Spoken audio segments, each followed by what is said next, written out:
Hello, welcome back to Marathon Man, where I'm going through Doctor Who from the very beginning, and you join me at what is probably one of the most unique stories in all of Doctor Who. Maybe the most unique.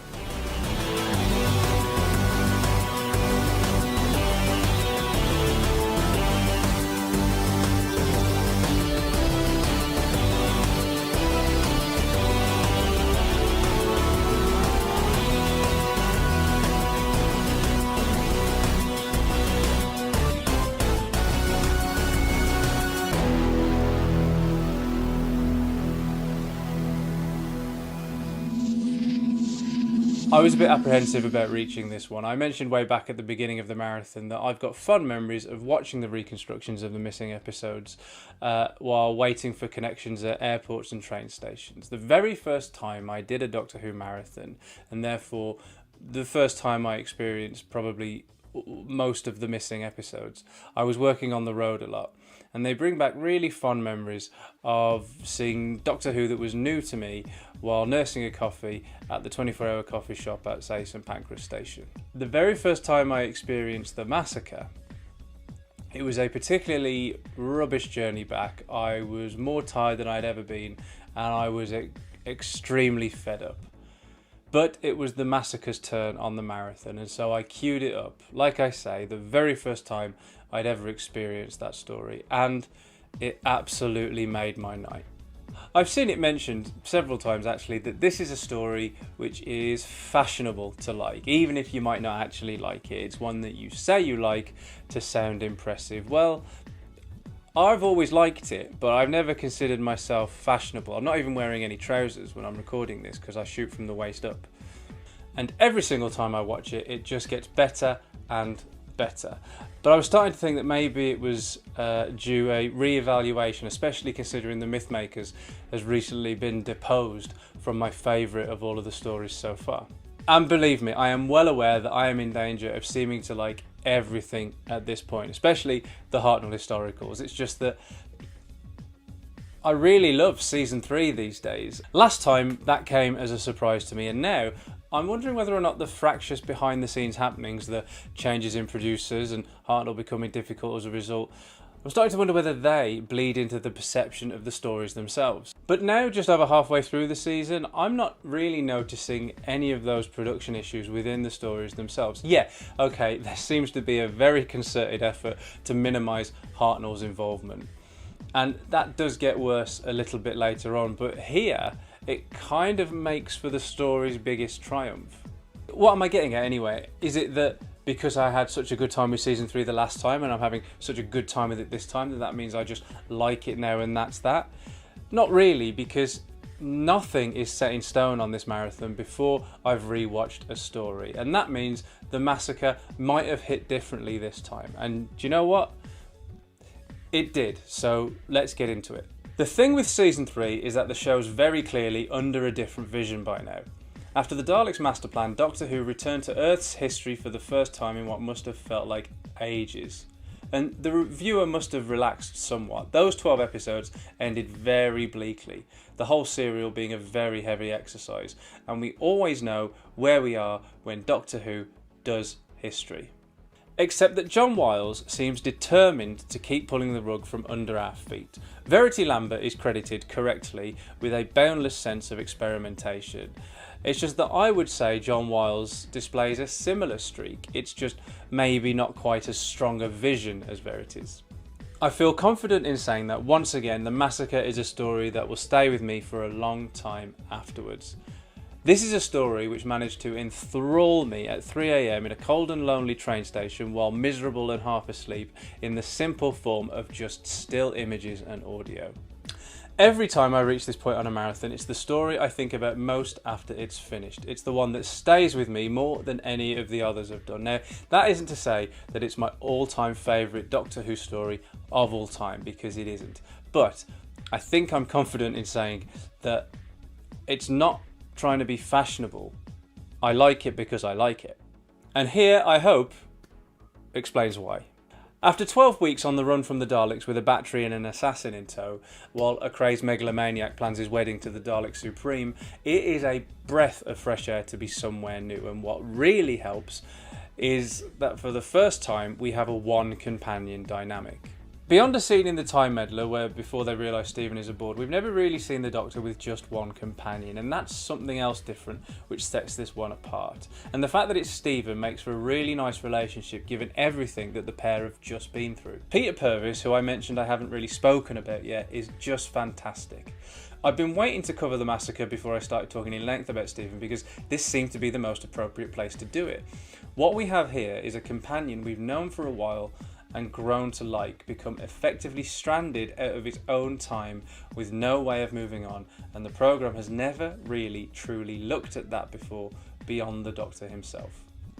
Ian and Barbara were stuck wondering, but Stephen runs the risk of being just permanently stuck, and Purvis sells that really well, especially his desperation when he has every reason to believe that the Doctor is dead.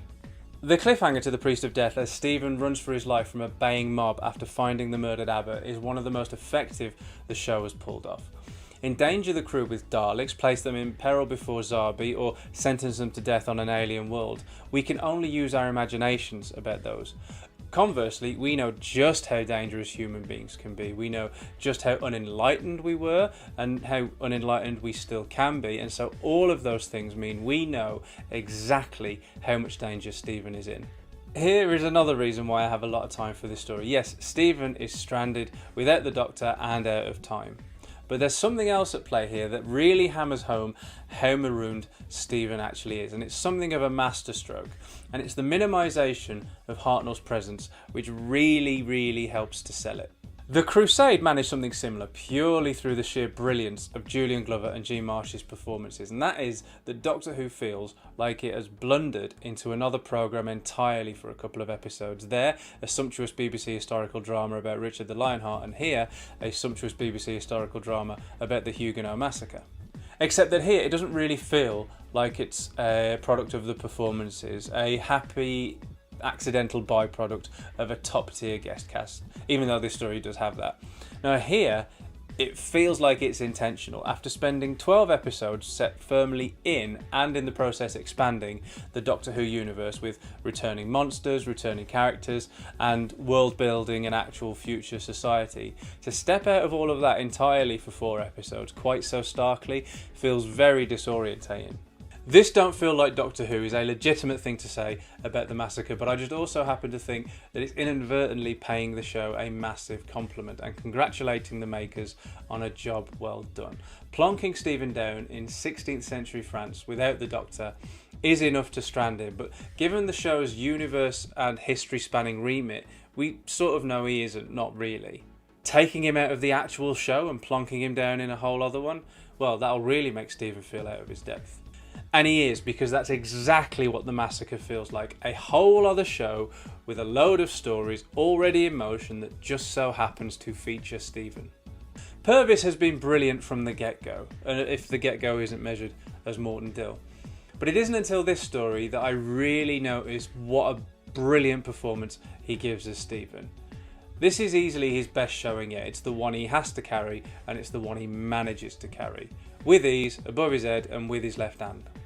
This story will also be remembered for another major reason, and that is the Abbot of Amboise. The reveal of the Abbot really does pack a punch. It's an excellent cliffhanger.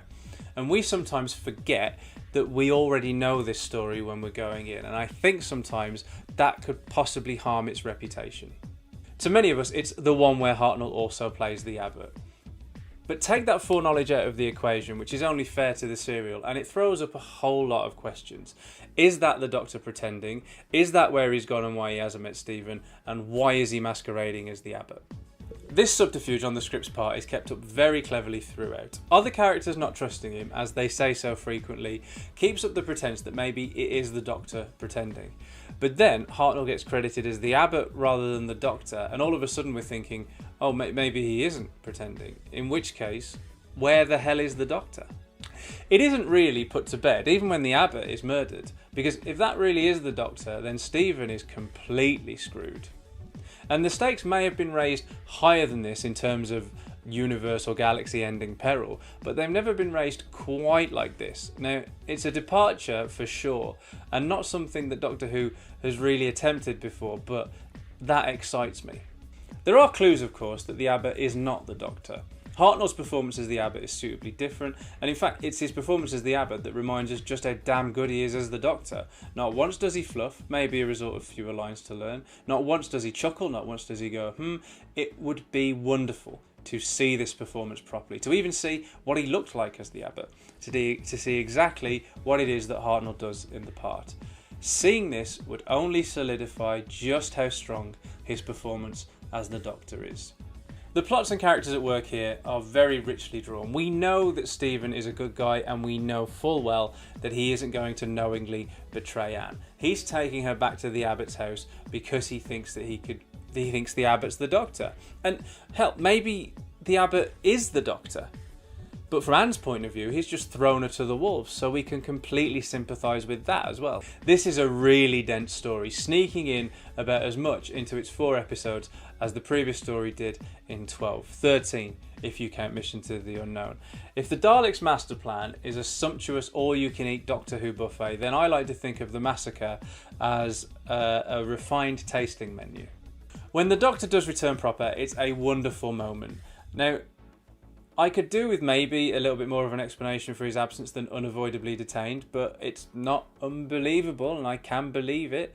And after all, we've been following Stephen through this story, not the Doctor, so maybe it might be too much of a cheat even to show too much of why the Doctor couldn't make the rendezvous. Stephen's discombobulation in being stranded, not having a clue what's going on, all of the political machinations at work, and believing that the Abbot is the Doctor, all of that is about the questions and not answers. So to give too many might even feel reductive and rob this story of that discombobulation and disorientation that I think makes it work as well as it does. Then, after the events of the Daleks' master plan, we're allowed no respite as the massacre unfolds. The horror of it is chilling, as is the Queen Mother's cold tenacity, suggesting at one point that she's willing to sacrifice her own son.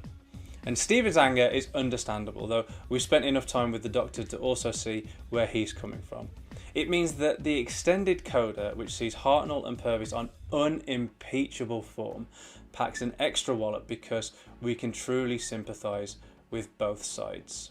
It's very telling that as Stephen rails at the Doctor lets him and never once snaps back. His irascible side takes a back seat as he calmly explains his reasoning to Stephen and then respects his wishes to leave, regardless of whether or not he likes it. And that is growth from when Ian and Barbara left at the end of the chase. Perhaps the events of the previous story have taken their toll on him, but this is the Doctor at his most fragile and vulnerable. His speech when alone in the TARDIS is one of his best yet. Maybe, do you know what? No, it is the best yet. He did remember to look at the scanner before he opened the doors.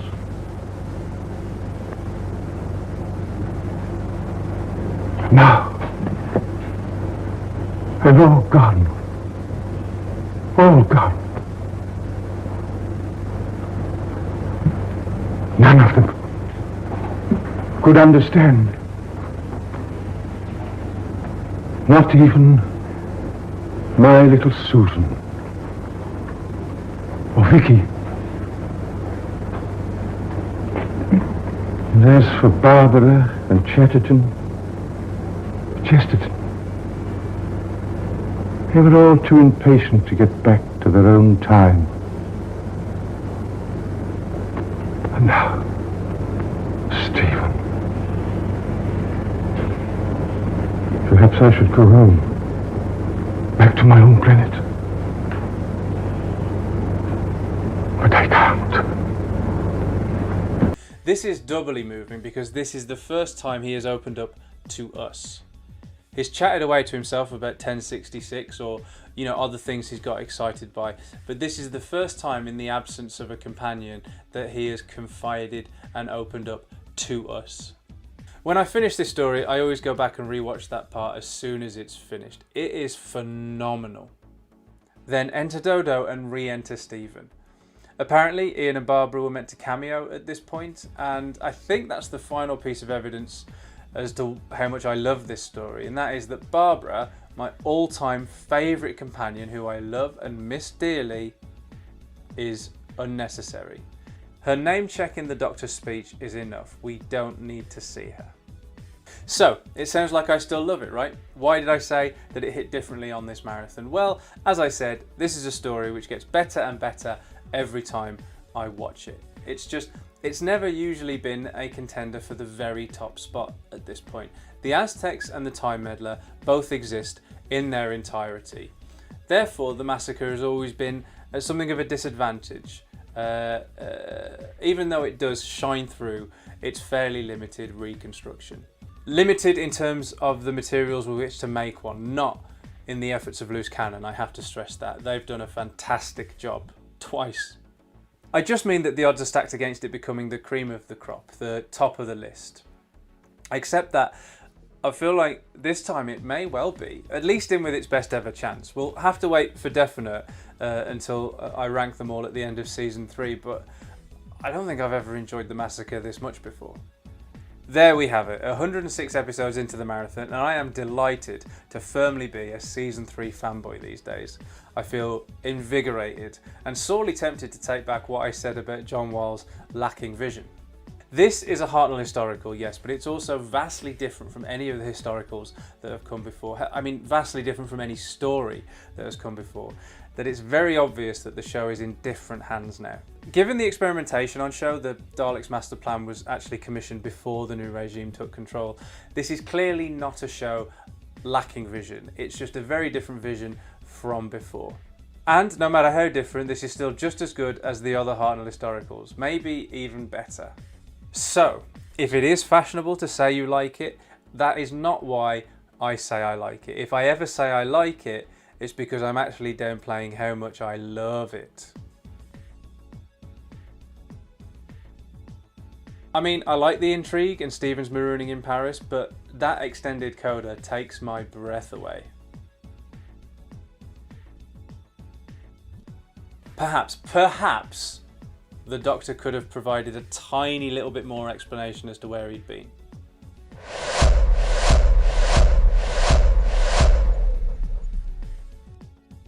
As ever, thank you so much for watching. If you enjoyed this little stopover in Paris, then you know how YouTube works. Please give it a like and share. It really helps the channel and the marathon.